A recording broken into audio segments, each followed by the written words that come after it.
चलिए सुनते हैं आज एक नई कहानी। मेरा नाम रश्मि है। मैं एक मिडिल क्लास फैमिली से हूँ। घर में सबसे बड़ी हूँ। हम 3 भाई बहन हैं। भाई सबसे छोटा है। पढ़ने में मैं अच्छी थी और मुझे अच्छा भी लगता था। इस कारण घर वाले इतने सक्षम न होने के बाद भी मैंने कोचिंग लेकर अपनी एमएससी की पढ़ाई जारी रखी। सभी रिश्तेदारों ने मुझे और घर वालों को टोका कि ज़्यादा पढ़ी लिखी लड़की हो तो भी हमारी कास्ट में शादी में प्रॉब्लम होती है। हम मिडिल क्लास फैमिली में ऐसा ही होता है, सब कुछ शादी के लिए ही होता है। हर लड़की की तरह मेरी भी यही ख्वाहिश है कि मुझे ऐसा पति मिले जो मुझे समझे। समाज और रिश्तेदार की वजह से अब मेरे घर वाले भी मेरी शादी की जल्दी करने लगे। अच्छे रिश्ते आए, लेकिन मेरी कुंडली में कुछ दोष होने की वजह से बात नहीं बन पाई। फिर पापा लड़के वालों को बुलाने के पहले कुंडली ही मिलवाने लगे। फिर अशोक से मेरी कुंडली मिली, लेकिन वो ज़्यादा पढ़े लिखे नहीं थे। उनकी एक कपड़े की दुकान थी, उससे उनका गुजारा चल रहा था। उस घर में शादी की तो मुझे ऐसा लग रहा था कि मेरी पढ़ाई शायद पूरी नहीं हो पाएगी। अशोक की साइड से भी यही था। उनको भी शादी की जल्दी थी, क्योंकि उनकी कुंडली भी किसी और से नहीं मिल रही थी। पापा ने मुझे तस्वीर दिखाई। दिखने में अच्छे ही थे, लेकिन मेरा मन नहीं मान रहा था, क्योंकि मुझे कुछ ठीक नहीं लग रहा था। इसलिए पापा ने जब मुझसे पूछा कि क्या करें बता, तो मैंने बोला कि मुझे नहीं करना। मम्मी ने कहा, क्यों, क्या हुआ, तेरा दिमाग सही है क्या? इतना अच्छा लड़का है, ऐसे नखरे करेगी तो हमेशा यहीं बैठी रहेगी। लेकिन पापा ने बात समझी और कहा, ठीक है बेटा, और ढूंढते हैं। फिर जब अशोक के घर वालों की तरफ से फोन आया यह पूछने के लिए कि हम आ जाए घर और परिवार देखने, तो पापा ने कहा, हम आपको बता देंगे। वो लोग भी उस वक्त समझ गए कि हम लोग तैयार नहीं हैं, लेकिन शायद मेरी किस्मत में अशोक ही था, क्योंकि फिर 6 महीने तक पापा ने कई रिश्ते देखे, लेकिन फिर वही दोष आड़े आ रहा था। मम्मी इस दौरान मुझे ताने मार ही रही थी। आखिर मम्मी पापा की टेंशन देख मैंने भी अशोक के लिए हाँ कह दी। पापा ने अशोक के पिता को फ़ोन किया।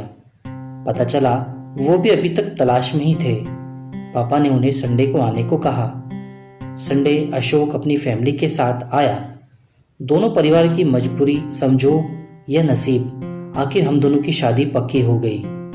मैंने भी सोचा, क्या पता शायद मैं भी उनके बारे में गलत सोचती होगी, वो भी मुझे समझेंगे और जो मैं चाहती हूँ वो करने देंगे। शादी जल्दी में ही हो गई। उन्होंने अभी तक मुझसे बात नहीं की। जब देखने आए थे तब भी नहीं की, और ना ही रिश्ता पक्का होने के बाद हम दोनों ने फ़ोन पर बातें की। इसलिए अब सीधा हमारी बातें सुहाग रात पर ही होना थी। सुहाग रात आई, मैं एक नए जीवन की शुरुआत करने जा रही थी। मैंने फेरों के साथ ही उन्हें पूरी तरह से अपना लिया था। मैं अब स्टेज पर उनका इंतजार कर रही थी। धड़कनें मेरी तेज थी। जिनको अपना मान लिया था उनकी शक्ल भी अच्छे से नहीं देखी। फिर वो कमरे में आए, दरवाज़ा बंद किया और बिस्तर पर आकर मेरे पास बैठे और बोले, मुझे पता चला था कि तुम मुझसे शादी नहीं करना चाहती थी, क्योंकि मैं पढ़ा लिखा नहीं हूँ। उनकी आवाज़ में थोड़ा गुस्सा था। फिर बोले, देख, अब तुझे यह अनपढ़ के पास ही आना पड़ा। मुझे यकीन ही नहीं हुआ कि मैं उनके मुंह से पहली बातें यह सुनूंगी। मैंने बोला, किसने आपको बोला? ऐसा कुछ नहीं है, ऐसा कुछ होता तो मैं शादी ही नहीं करती। वो और गुस्सा हो गए। अरे चुप कर, वो तो तेरी शादी हो नहीं रही थी, इसलिए तू मेरे पास आई है। तुझे पता है मैंने क्यों की? तुझे सबक सिखाने के लिए। अब देखना तुझे कैसे मैं एक नौकरानी बनाकर इस घर में रखूंगा, एक पढ़ी लिखी नौकरानी। और सुहाग रात तो दूर की बात, मैं तुझे छूऊंगा भी नहीं। इतना सब पहली बार मैंने सुना था। यह सुनकर मेरे आंसू आ गए। अगले दिन मैं घर के काम में लग गई। सास ससुर का स्वभाव अच्छा ही था, पर काम करते करते मेरे दिमाग में उनकी कई बातें ही चल रही थी। रात फिर वो कमरे में आए। मैं कुछ काम कर रही थी। फोन पर अपने दोस्त से बात कर रहे थे। कह रहे थे कि मैं इसका घमंड ठिकाने लगा दूंगा और भी न जाने क्या क्या। मेरे तो शादी और पति के अरमान पर जैसे पानी फिर गया। फिर बैठे बैठे मुझे एक पड़ी हुई बात याद आई कि नफरत को सिर्फ प्यार से जीता जा सकता है।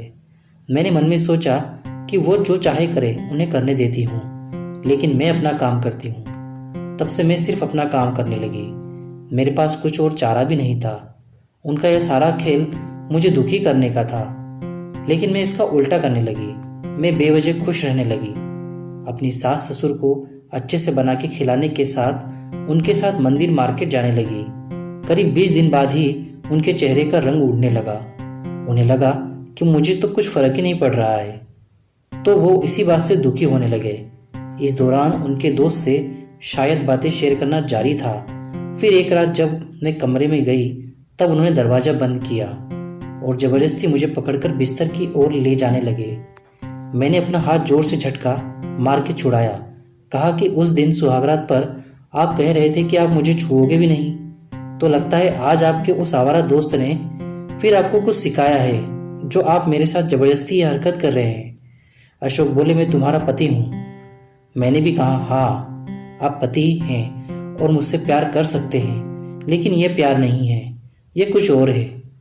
मैं तो आपके लिए ही आई थी, सब कुछ छोड़कर आपके घर आपके साथ रहने, लेकिन आपने आते ही मुझे नौकरानी बना दिया। अब आप मुझे तब तक नहीं छू सकते जब तक मुझे नहीं लगता कि आप मुझसे सच में प्यार करते हैं। उसी पल से मैंने उनकी आंखों में बदलाव देख लिया। मुझे पता था वो मुझसे गुस्सा थे उस गलत फहमी की वजह से, लेकिन इतने बुरे इंसान वो नहीं थे। उस रात के बाद वो मुझसे नजरें भी नहीं मिलाते थे, चुपचाप रहने लगे। समय बीतता गया। शादी को 5 महीने हो गए। एक ही घर में रहकर अपने ही पति के साथ ऐसा रहना अब मुझे चुभने लगा। एक रात मैंने उनसे कह ही दिया, छोड़ो सब पुरानी बातें, चलो ना एक नई शुरुआत करते हैं। मुझसे जो गलती हुई आप माफ़ कर दो। वो भी बोले, तुम मुझे माफ़ कर पाओगी? मैंने बोला, हाँ मैंने कर दिया। उस रात से हमारी नई शुरुआत हुई। मुझे पता था कि अब वो मेरी पढ़ाई के लिए भी मुझे कुछ नहीं बोलेंगे। कभी कभी अच्छा भी बुरे पहले बुरा लगता है। अब मुझे लगता है यह हीरा है, बस इनको थोड़ा तराशने की ज़रूरत थी।